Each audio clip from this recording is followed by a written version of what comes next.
এইকেইদিন গুৱাহাটীত ধাৰাবাহিকভাৱে পৰিবহণ বিভাগে স্কুল বাছসমূহৰ ওপৰত তেওঁলোকে অভিযান চলাইছে আৰু শিশুৰ সুৰক্ষাৰ ওপৰত পৰিবহণ বিভাগে যথেষ্ট গুৰুত্ব দিয়া পৰিলক্ষিত হৈছে আৰু যিসমূহ উচ্চতম ন্যায়ালয়ৰ কিছু নিৰ্দেশনা চিলড্ৰেন প্ৰটেক্টিং আইন তেওঁলোকে মানিছে নে নাই মনা শিশুসকল যিসমূহ বাছত তেওঁলোকে যায় এই বাছসমূহ উপযোগী হয় নে নহয় শিশুৰ জীৱনৰ কথা ইয়াত জড়িত হৈছে শিশুৰ সুৰক্ষাৰ কথা জড়িত হৈ আছে আৰু সেইবাবেই গুৱাহাটী পৰিবহণ নিগমে তেওঁলোকে ধাৰাবাহিকভাৱে এইকেইটা দিনত তেওঁলোকে স্কুল বাছসমূহৰ ওপৰত তেওঁলোকে অভিযান আৰম্ভ কৰিছে কালিৰ দিনটোত আমি দেখিবলৈ পাইছিলোঁ তেওঁলোকে ধাৰাবাহিকভাৱে অভিযান আৰম্ভ কৰিছে আজি এই সময়তো আমি যেহেতু এই সময়ত বিদ্যালয়লৈ যোৱাৰ সময় আৰু সেইবাবেই বিদ্যালয়লৈ যোৱাৰ সময়ত স্কুল বাছসমূহ যেহেতু ৰাওনা হৈছে বিদ্যালয়সমূহলৈ আৰু সেইবাবেই এই পুৱাৰ ভাগত তেওঁলোকে অভিযান তেওঁলোকে আৰম্ভ কৰিছে মই দেখুৱাইছোঁ আৰু এয়া হৈছে গণেশগুৰিৰ দৃশ্য পৰিবহণ নিগমৰ এটা বৃহৎ টিমে তেওঁলোকে এনফৰ্চমেণ্ট টিমে তেওঁলোকে এই ধৰণে তেওঁলোকে অভিযান অব্যাহত ৰাখিছে আৰু কালিও আমি দ্বিতীয়গৰাকীক ৰাজপথত আমি লগ পাইছিলোঁ আৰু আজিৰ দিনটোতো এই স্কুল ড্ৰপিঙৰ সময়খিনিত স্কুল বাছসমূহৰ ওপৰত তেওঁলোকে অভিযান চলোৱা পৰিলক্ষিত হৈছে আৰু বাছসমূহৰ সকলো তেওঁলোকে নথি পত্ৰ ইতিমধ্যেই পৰীক্ষা নিৰীক্ষা কৰিছে আৰু কালিৰ দিনটোত আমি দেখিবলৈ পাইছিলোঁ যে প্ৰায় 16খনকৈ বাছ তেওঁলোকে জব্দ কৰা হৈছে আৰু লক্ষণীয়ভাৱে আটাইকেইখন বাছ যিহেতু ব্যক্তিগত খণ্ডৰ বিদ্যালয় আৰু সেইবাবেই 16খন বাছৰ 10খন বাছেই দিছপুৰস্থিত শ্ৰীমন্ত শংকৰ একাডেমী বুলি ইতিমধ্যেই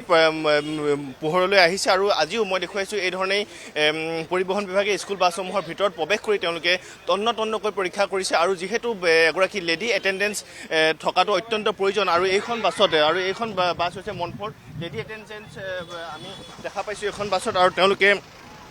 এই ধৰণে স্কুল বাছসমূহক যি ধৰণে অভিযান চলাই আছিল আৰু তেনে সময়তে স্কুল বাছসমূহে কিছু সচেতন হোৱা পৰিলক্ষিত হৈছে কিন্তু ধাৰাবাহিকভাৱে এই অভিযান চলিব বুলি ইতিমধ্যে পৰিবহণ বিভাগৰ তৰফৰ পৰা স্পষ্ট কৰি দিয়া হৈছে আৰু যিহেতু শিশুৰ সুৰক্ষা দিশটো জড়িত হৈ আছে শিশুৰ জীৱনৰ মূল্যৰ কথা ইয়াত জড়িত হৈ আছে আৰু সেইবাবে এনফৰ্চমেণ্ট টিমে তেওঁলোকে পুৱাৰে পৰা এই ধৰণে ধাৰাবাহিকভাৱে তেওঁলোকে তেওঁলোকে এই ধৰণৰ এৱাৰনেছ এটা অভিযান চলাইছে আৰু সমান্তৰালভাৱে এক সজাগতামূলক তেওঁলোকে এক পৰীক্ষা তেওঁলোকে কৰি আছে গুৱাহাটী মহানগৰীত আৰু ইতিমধ্যে যিসমূহ ব্যক্তিগত খণ্ডৰ বিদ্যালয় সেইসমূহ বিদ্যালয়লৈ তেওঁলোকে ইতিমধ্যে জাননী জাৰি কৰিছে তেওঁলোকে চৌকছ জাৰি কৰিছে কিহৰ বাবে তেওঁলোকে শিশুৰ জীৱনৰ মূল্যৰ ওপৰত তেওঁলোকে গুৰুত্ব প্ৰদান নকৰি তেওঁলোকে বাছসমূহ চলাই আছে আৰু শিশুৰ বাছসমূহ যিহেতু উপযোগী হ'ব লাগিব সুৰক্ষিত হ'ব লাগিব শিশুৰ জীৱনৰ কথা ইয়াত জড়িত হৈ আছে আৰু সেইবাবেই পৰিবহণ বিভাগে তেওঁলোকে এই ধৰণেই অভিযান তেওঁলোকে অব্যাহত ৰাখিছে আৰু মই দেখুৱাইছোঁ আৰু এই ধৰণে গণেশগুৰিত পুৱাৰে আজি এই পুৱাৰ সময়ত তেওঁলোকে এই ধৰণে অভিযান চলোৱা পৰিলক্ষিত হৈছে আৰু বিয়লি ভাগত যেতিয়া স্কুল ড্ৰপিং হ'ব তেতিয়াও তেওঁলোকে এই ধৰণে অভিযান চলাব বুলি তেওঁলোকৰ এক নিৰ্দেশনা আৰু এই নিৰ্দেশনা তেওঁলোকৰ ধাৰাবাহিক হ'ব বুলি জানিব পৰা গৈছে যিহেতু ইয়াত পৰিবহণ বিষয়াগৰাকী নাই তথাপিও যিসকল লোক আছে ইয়াত এনফৰ্চমেণ্ট টীম আছে তেওঁলোকৰ হয়তো কিছু কথা পতাৰ প্ৰয়াস কৰি আমি এগৰাকীক লগ পাইছোঁ যিহেতু অভিযান আপোনালোকে চলাই আছে আজি কিমানখন বাছ আপোনালোকে ধৰিছে এতিয়ালৈকে আমি অলমষ্ট 10খনমান গাড়ী চালোঁ আমি 10খনমান চোৱা হৈছে আৰু ৰেণ্ডমলি আমি চেক কৰি আছোঁ কণ্টিনিউৱাছলি চলি আছোঁ আজি কেনেকুৱা পাইছে কালি যিহেতু 16খন বাছত আপোনালোকে বিসংগতি পালে আজি বাছখিনি কেনেকুৱা নাই আজি যথেষ্ট বাছখিনি আমি প্ৰায় অফেন্স কম পাইছোঁ যিখিনি গাইডলাইন তেওঁলোকে ফ'ল' কৰিছে আৰু সেইমতে আমি আমাৰ কামখিনিও কৰি গৈছোঁ কালিৰ পৰা ভাল যথেষ্ট ডেভেলপ হৈছে কিবা আজিৰ দিনটোত ড্ৰপিং পিক আপ দুটা সময়তে চলিব দুইটাতে কিমান দিন চলিব এইটো আমাৰ ৰেণ্ডমলি চলি আছে আগৰ পৰা বস্তু চলি আছে কিন্তু এইকেইদিন আমি অলপ বিশেষকৈ স্কুল বাছখিনি বেছি হেৰি কৰা হৈছে ফ'কাছ কৰা হৈছে আমাৰতো নৰ্মেল ডিউটি চলিয়ে থাকে এইটো কণ্টিনিউৱাছলি চলি আছে তথাপিও মই পুনৰ সুধিব খুজিছোঁ যে স্কুল বাছসমূহৰ যিসমূহ নিৰ্দেশনা ইতিমধ্যে কালি ৰাইজৰ মাজলৈ বাৰ্তাখিনি গৈছে আজি কি ধৰণে পুনৰ জনাব একচুৱেলি স্কুলৰ যিখিনি নীতি নিয়ম আমি স্কুল কৰ্তৃপক্ষক তেওঁলোকক আমি আপিল কৰিছোঁ যিখিনি নীতি নিয়ম লেডি এটেণ্ডেণ্টৰ পৰা আৰম্ভ কৰি যিটো ৰেক ছিটৰ পৰা আৰম্ভ কৰি যিখিনি দৰকাৰী বস্তু তেওঁলোকে কৰক কণ্টিনিউৱাছলি সুবিধা হ'ব ল'ৰা ছোৱালীখিনিও সুবিধা হয় আৰু ইন ফিউচাৰ যদি তেওঁলোকে এইটো ফ'ল' কৰে তেওঁলোকৰ কাৰণে ভাল আদাৰৱাইজ আমাৰ এইটো ড্ৰাইভ চলি থাকিব ইতিমধ্যে চকুজো প্ৰেৰণ কৰা কৰিছোঁ হয় পাপৰি ইতিমধ্যে যিসমূহ বিদ্যালয়ে নিয়ম উলংঘা কৰিছে তেওঁলোকৰ বিৰুদ্ধে চকুজ জাৰি কৰা হৈছে আৰু এই মুহূৰ্তত আন এগৰাকী বিষয়া আছে নিতু চেতিয়া তেওঁৰ কাষলৈ মই যোৱাৰ চেষ্টা কৰিম যিহেতু আপোনালোকে ধাৰাবাহিক অভিযান অব্যাহত ৰাখিছে আজি পুৱাৰ যিখিনি বাছ কিমান বাছ ইতিমধ্যে চেক কৰা হৈছে এতিয়ালৈকে আমি 15-20খনমান বাছ আমি এতিয়ালৈকে চেক কৰিছে তাৰ মাজতে আমি 7-8টামান কেছ আমি ৰুজু কৰিবলৈ এতিয়ালৈকে সক্ষম হৈছোঁ মানে 15খন বাছৰ ভিতৰত আমি এতিয়ালৈকে 7খনমান বাছ পাইছোঁ য'ত মানে বিসংগতি যিটো আমি কালি কোৱা হৈছিলে মানে আমাৰ দ্বিতীয় মুহূৰ্ত ছাৰেও কালি আপোনালোকৰ মাধ্যমৰ যোগেদি বহুতখিনি কথা কৈছিলে যে বাছৰ ক্ষেত্ৰত কিখিনি বিশেষকৈ স্কুল বাছৰ ক্ষেত্ৰত কিখিনি নিয়ম অৱলম্বন কৰিব লগা সকলোখিনি দিশ সুপ্ৰিম কোৰ্টে হওক বা CBSE গাইডলাইনে হওক বা national commission for protection of child ৰাইটছে হওক যিখিনি নিয়ম বান্ধি দিছিলে সেই গোটেইখিনি আছেনে নাই, বিসংগতি কিবা আছেনে নাই সেইখিনি আমাক চাবৰ কালি কোৱা হৈছিলে। আৰু তাৰ পৰিৱেশত আজি কিন্তু তথাপিও যোৱাকালিতকৈ আজি অলপ গাড়ীৰ সংখ্যাটো বহুত কম দেখা গৈছে। মানে আজি স্কুল বাছ খুবেই কম আজি এই ৰাস্তাটোত চলাচলত, স্কুল বাছে চলাচলে আজি কম পাইছোঁ আমি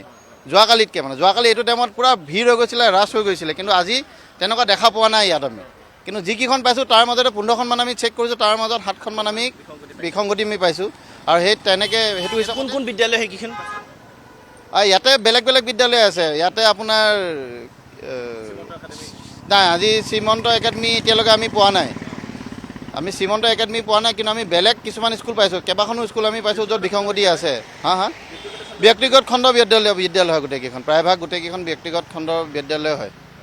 তেওঁলোকে চকু জাৰি কৰা হ'ব। হয়, এতিয়া এইখিনি যিখিনি আজি আমি এতিয়া কেছ ৰুজু কৰিছে এইখিনি গোটেইখিনি স্কুললৈ আকৌ আমাৰ অফিচৰ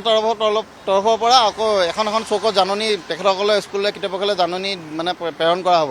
যে তেখেতসকলে কিয় মানে এই নীতি নিয়মখিনি যিবোৰ দিশসমূহ আমি যিকেইখন স্কুল হৈছে গোটেইকেইখন স্কুলতে আমি এৱাৰনেছো কৰিছিলোঁ, ড্ৰাইভাৰ কণ্ডাক্টৰ হেণ্ডিমেনকো আমি কৈছিলোঁ, তাৰপিছতো তেখেতসকলে কৰা নাই। তাৰে দুজনমান চালকে মোক চিনিও পাইছে, কৈছে ছাৰ আপুনি আমাৰ স্কুলত আহি বুজাইছিলে নহয়। তেতিয়া মই কৈছোঁ যে যদি বুজাইছিলে তেতিয়াহ'লে কৰা নাই কিয়, এইখিনি বস্তু নিয়মসমূহখিনি বনোৱা নাই কিয়। 100% হ'ব, 100%। যেতিয়ালৈকে তেখেতসকলে যিখিনি দিশসমূহখিনি ঠিক নকৰে তেতিয়ালৈকে এই আমাৰ সেৱা আগবাঢ়িব নোৱাৰিব। আৰু আমি আমাৰ নিজৰ এইটো এনফৰ্চমেণ্টৰ যিটো ড্ৰাইভ আছে সেই ড্ৰাইভটো আমি কৰি ৰাখিম এনেকৈ। হয় পাপৰি, যথেষ্ট এক পৰিবহণ বিভাগৰ প্ৰশংসনীয় পদক্ষেপ বুলি ক'ব লাগিব, যিহেতু তেওঁলোকে ইতিমধ্যেই এই অভিযান চলোৱাৰ পূৰ্বে তেওঁলোকে বিদ্যালয়সমূহলৈ নিজেই গৈ তেওঁলোকে সুশৰীৰে গৈ তেওঁলোকে এৱাৰনেছৰ অনুষ্ঠান তেওঁলোকে অনুষ্ঠিত কৰিছিল।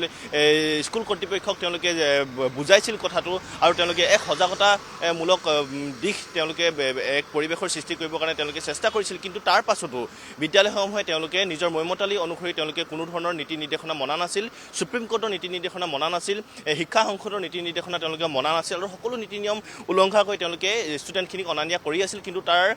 অন্তত এনফৰ্চমেণ্ট টিমে গোটেই বিষয়টো, পৰিবহণ বিভাগে গোটেই বিষয়টো তেওঁলোকে গুৰুত্ব উপলব্ধি কৰি এই ধৰণৰ অভিযান তেওঁলোকে অব্যাহত ৰাখিছে। আৰু আজিও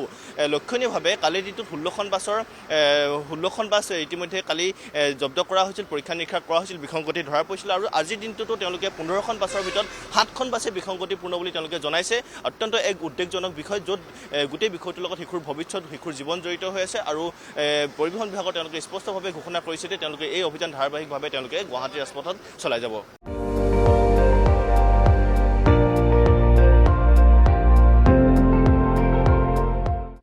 আপুনি চাই আছে ND24, সৰ্বশ্ৰেষ্ঠ নহয় সৰ্বোত্তমৰ দৌৰ।